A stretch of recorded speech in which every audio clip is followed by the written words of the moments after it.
What's up, YouTube? Mike from Mass here, Mass Aquariums, and tonight I'm pleased to say that I am being sponsored by AutoAqua, and they have sponsored me a few products, but what I'm most excited about is the Smart ATO Micro.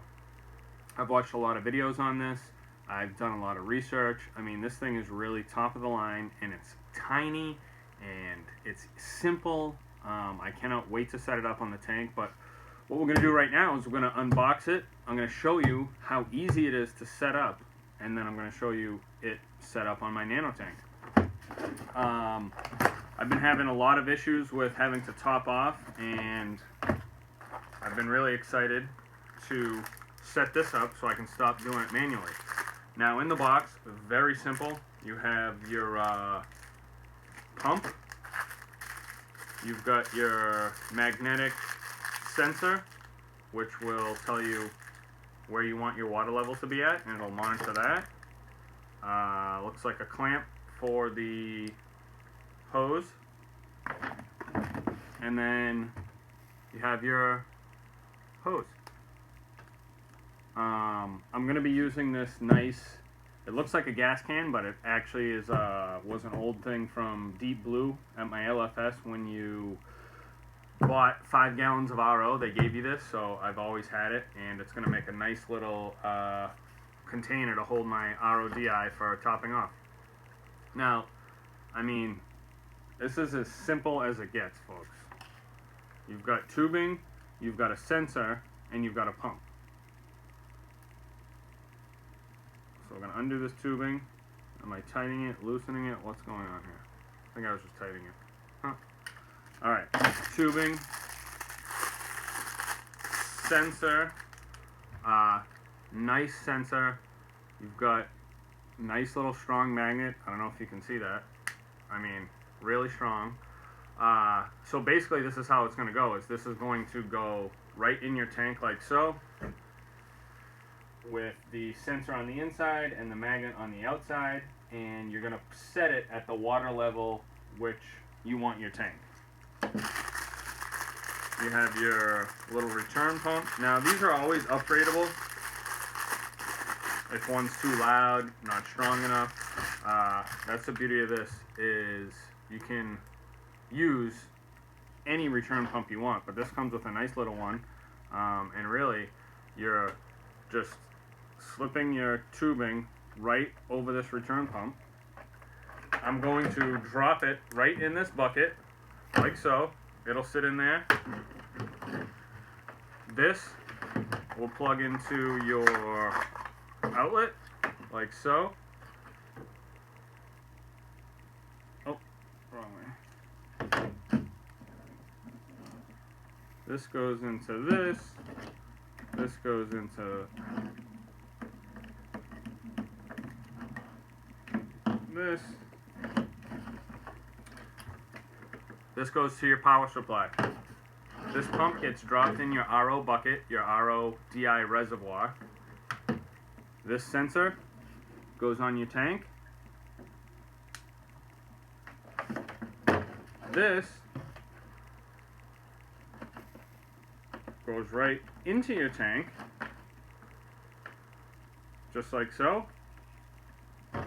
When the sensor senses that your water level is below par, it calls for the pump to pump your RODI up through this tube and into your tank. Now I'm going to go over and set this up on my 13.5 gallon Evo and show you how it works. Super simple, great packaging. You get your directions, but really it's self-explanatory. I love the little package here. Awesome. You also have this back check valve. So what you can do is, if you cut this tubing and put your back check valve in here, it'll allow water to only flow one way. So water will never back up and then come down, and your tank water won't fill this reservoir, fill this tube, fill this reservoir, and overflow. So this is a good double check, back check valve. Alright folks, let's get this set up and I'll show you how it works. Okay folks, literally this is about 4 to 6 minutes later. that's how easy it was to set up. I have my RODI reservoir right here. One quick tip you are going to want to realize is this back check valve needs to be out of the water, but it does squirt out a tiny bit of water as it's releasing the air. So you want it in your reservoir, but not in the water. So just make sure you do that. I've seen it on videos before, I've read directions, and you want to make sure that back check valve is out of your reservoir, but when it drips, you don't want it dripping all over your floor. I have the tubing taped right here so that as a backup precaution that it doesn't, like, you know, as this tubing comes out of the box, it's very rigid, but over time in use it'll heat up and it'll loosen up, and I don't want the tubing to fall down in there and have the back check valve under the water. Run the line right up, got it right here in the third chamber, and I make sure that the tubing is not inside the water as to not allow it to suck the aquarium water back through the tubing for in case there's a fail with the back check valve. You don't want your tank draining out at all by any means. Now, as you can see, this is nice. It's got a blue symbol, which means the power is on and your tank is at the level it needs to be. When your water level goes below, the sensor turns red and the unit pumps water until it's back to the level. Now, I know I have this tank set right at halfway. I don't know if you can see the honeycomb and where there's no honeycomb. The water level that I want is right in the middle of this honeycomb, you know, within 1 or 2 up or down. So that's where I have this level set, this sensor, and when the water level drops below this, the sensor turns red and pumps water in. So let's show you that real quick, just so you know it's working. So you guys can see this blue sensor. So it's out of the water, blinking blue, and now it's going to pump RO in. So let's bring this back down to where I want it.